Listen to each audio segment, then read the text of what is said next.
Olá, bem-vindos ao Claramente. Estudos científicos têm descrito que existe uma interação entre a sensibilidade ao processo sensorial e fatores negativos no ambiente infantil que conduzem para problemas afetivos como medo, ansiedade, depressão, o que por sua vez promovem a timidez. Sensibilidade ao processo sensorial é uma característica individual na qual aqueles que a possuem são mais sensíveis aos estímulos sutis do ambiente, como o barulho de uma sirene, muita gente falando no shopping, uma motocicleta barulhenta. Esses indivíduos são facilmente superestimulados pelos eventos do exterior. Numa situação nova para eles, tendem a parar para verificar as coisas e preferem pensar e revisar suas ideias após uma experiência. Cerca de 20% da população, em geral, é composta por pessoas com esta sensibilidade, chamadas de pessoas altamente sensíveis pela ciência. É um termo criado pela psicóloga e pesquisadora norte-americana, doutora Elaine Aron. Esta característica tem sido descrita não como uma doença ou um transtorno, mas como um traço de personalidade. Alguns autores usaram termos diferentes para isso, como inibição, timidez inata ou infantil, reatividade, limiar de capacidade de resposta. Existe considerável evidência científica de que os introvertidos são mais sensíveis aos estímulos físicos do que os extrovertidos. Importante entender que introversão não é doença, não é falha na interação social ou fruto de erros na formação do indivíduo. A introversão é uma característica que já nasce com a pessoa e ela pode ser rica em muitos sentidos, seja na vida social ou profissional. Não precisa tratar a introversão, nem forçar para ser diferente. Genericamente, podemos dizer que existem dois estilos de comportamento, pois existem duas estratégias de sobrevivência que seriam herdadas. Um tem a ver com processar as informações completamente antes de agir, e outro se relaciona com agir imediatamente. A ciência vinha descrevendo que a pessoa altamente sensível parecia não ter herdado esse traço de sensibilidade, o qual simplesmente teria aparecido cedo na sua vida. Porém, estudos mais recentes com genes, alelos, têm encontrado informações que parecem indicar que esse traço seria herdado. Se as pessoas altamente sensíveis processam todas as experiências mais completamente, incluindo experiências sociais e emocionais, elas também teriam sido especialmente afetadas pelo ambiente na sua infância.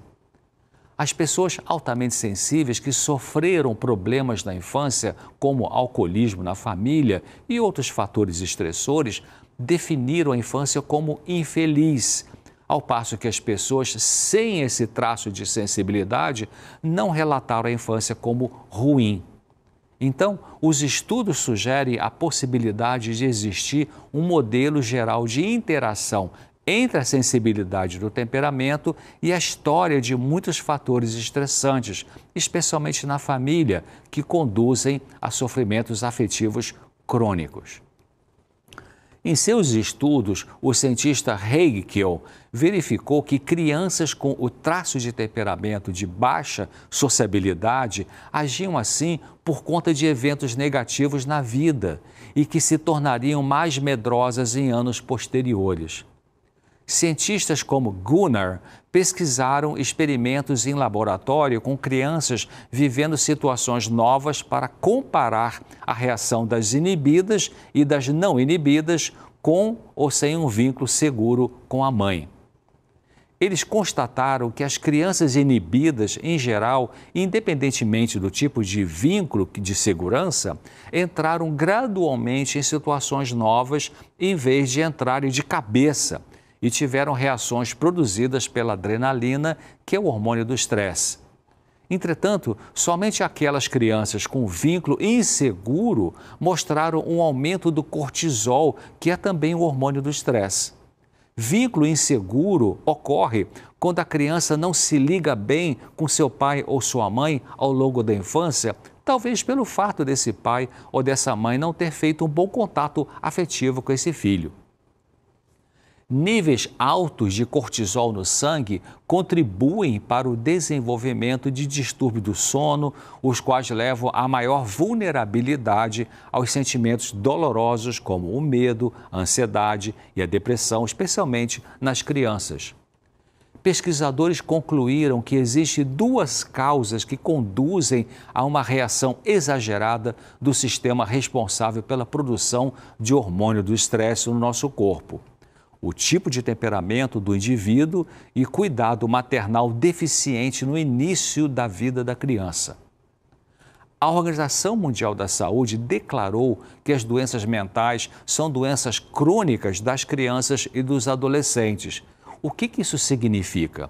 Significa que se você é adulto e hoje sofre de depressão, por exemplo, ou transtorno de ansiedade, seja na forma de pânico, fobia, ou transtorno obsessivo compulsivo ou outro, ou se você tem outros tipos de sofrimento psicológico, possivelmente as causas principais estão lá atrás no seu passado infantil, talvez acrescentadas de sofrimentos na vida adulta e também da sensibilidade excessiva. Assim, a resolução não é simples porque pode ter uma história de dor emocional antiga e profunda, talvez numa pessoa com um processamento sensorial muito sensível. A sociedade se torna cruel ao valorizar e aplaudir pessoas assertivas, extrovertidas, que falam alto, agressivas nos negócios e despreza os introvertidos. Empresários que ainda não entendem o poder criativo dos introvertidos andam à procura de pessoas cheguei. Mas será que os introvertidos não produzem? Susan Cain é autora do livro O Poder dos Quietos, como os tímidos e introvertidos podem mudar o mundo que não para de falar. A Susan, ela cita o Dr. Jerry Miller, um psicólogo infantil, diretor do Centro para Criança e Família na Universidade de Michigan. Ele teve um paciente cujos pais tinham medo daquele filho ter algum problema e insistiam esses pais, né, em levar o menino para ser tratado por psicólogos. O Dr. Miller, ao atender o garoto, explicou aos pais que o garoto não tinha nenhuma doença a ser tratada, nenhuma doença mental a ser tratada. Eles estavam preocupados porque o menino, com 7 anos de idade, tinha um irmão mais novo, de 4 anos, que vez ou outra batia nele e esse garoto de 7 anos não revidava. Esses pais eram profissionais ativos, assertivos, sociáveis, empresários competitivos. Achavam que não tinha problema o mais novo agredir o mais velho e que o melhor a fazer era incentivar o mais velho a lutar. Daí colocaram esse menino mais velho em esportes competitivos, levava o garoto em reuniões sociais familiares, mas nada disso interessava ao menino que preferia ficar em casa, estudar, ler ou montar brinquedos. Com dificuldade em entender esse filho, os pais pensaram que ele poderia ter depressão.